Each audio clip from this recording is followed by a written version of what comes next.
everyone and welcome to TOOP TV.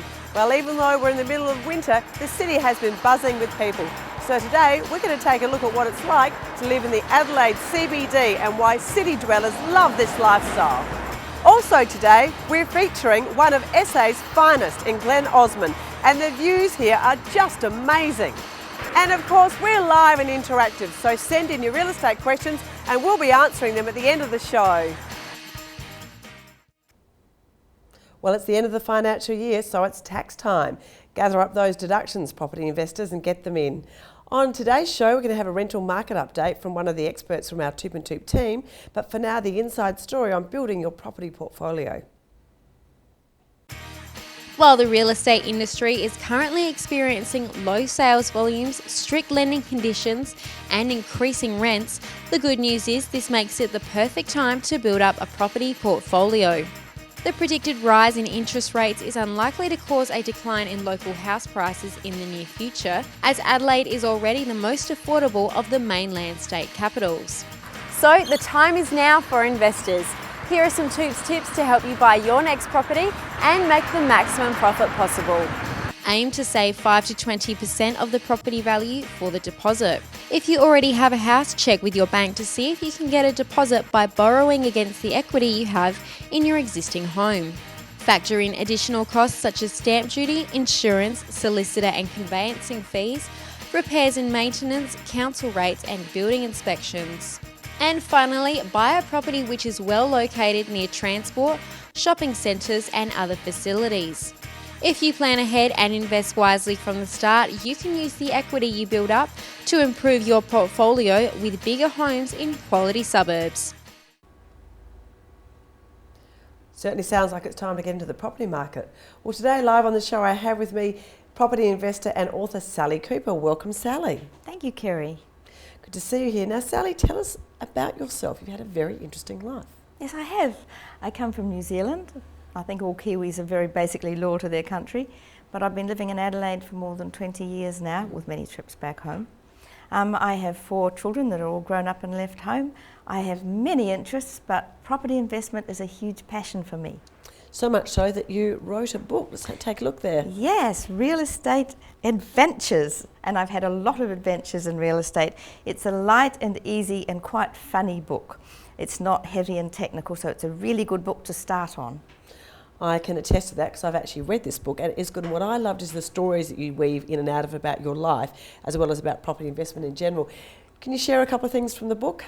Yes, well, actually I'll probably share a couple of things that aren't in the book too. That's absolutely fine.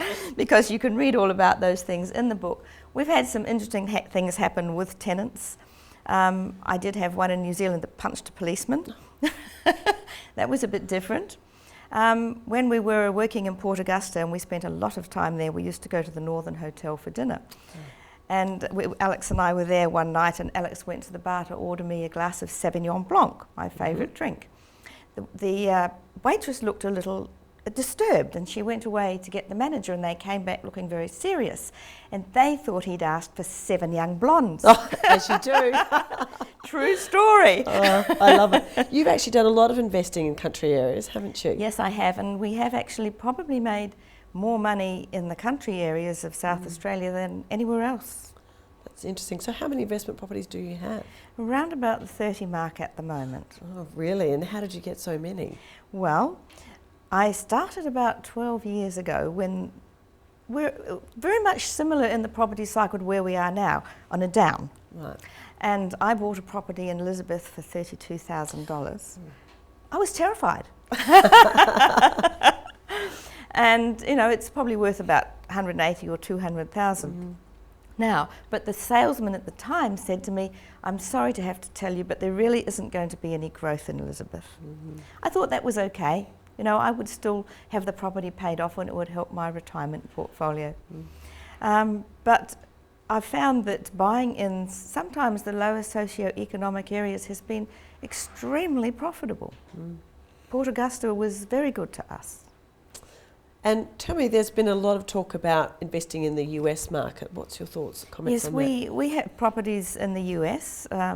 We bought them before the crash, so they've gone down in value. But there are a lot of obstacles. At the moment, there's a lot of propaganda encouraging people to go to the USA and buy properties very cheaply, which you can do. You have to pay cash because it's very hard for Americans to get mortgages, let alone aliens. But once you've bought your property, you have to get it managed. And I can certainly say that that was the most challenging thing for us, was a good property manager when you're thousands of miles away and have no control. Compared to Australian and New Zealand property managers, American ones were certainly less than ideal. So it sounds like a good property manager can make your life easier? Oh, absolutely. Makes a huge difference. Oh, good. And how did you actually build a portfolio to that size? Because you've had more than that in the past, haven't you? Yes, I have had more. We have sold some off in the last year or two. 30 is a lot easier to manage than 60. And although we have property managers, there are still constant ongoing administrational duties to do. Yes, of course. The main reason, or the main thing I did, was buy a property and then it would go up in value as part of the normal real estate cycle. You can then use your added value, your equity, as a deposit on the next property. And I found that I could do this quite cheerfully several times a year often, and I got quite addicted. Oh, that looks like a good property. I'll have that one. I don't want that one. And what about that one? That sounds like a great addiction to me. So tell me, investing in New Zealand, presumably you have had properties or still have properties there? Yes, we have quite a good sized portfolio in New Zealand. New Zealand is wonderful for a number of reasons. One, there is no stamp duty when you buy. Generally speaking, there is no capital gains tax when you sell. And at the moment, the dollar exchange rate for Australians is brilliant. I think you get about $1.30 New Zealand for every Australian dollar.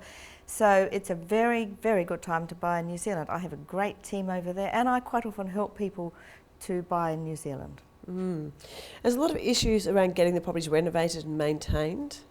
If they're new, no. If they're old, yes. We've just been to Christchurch and renovated a property which had a less than ideal tenant.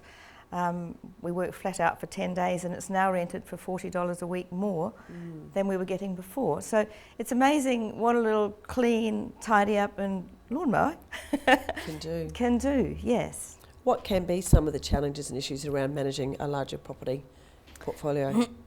Well, it takes time and therefore you sort of can't perhaps do some of the other things you might like to do. I think time is probably the main disadvantage to having a large property portfolio. As I said before, the newer ones are less time consuming, but then they're more negatively geared usually. And the return on them is not as good. We've had a lot of fun going to Port Augusta and renovating there, and it's all paid off. I mean, I'm quite good hands-on. I'm sure I can see that even with the lovely heels on today. Yeah, but I still like renovating, although I sort of graduated to more of a managing the whole portfolio type of thing these days. Good, a lot of experience there. Well, that's just some fabulous information. Now, if you want to buy the book, can people buy the book still? Yes, it can be bought at all good bookstores and from my website. I'd be very happy to answer any emails and sell you a book. Fantastic, great information. Thank you. For now, let's go behind the blinds.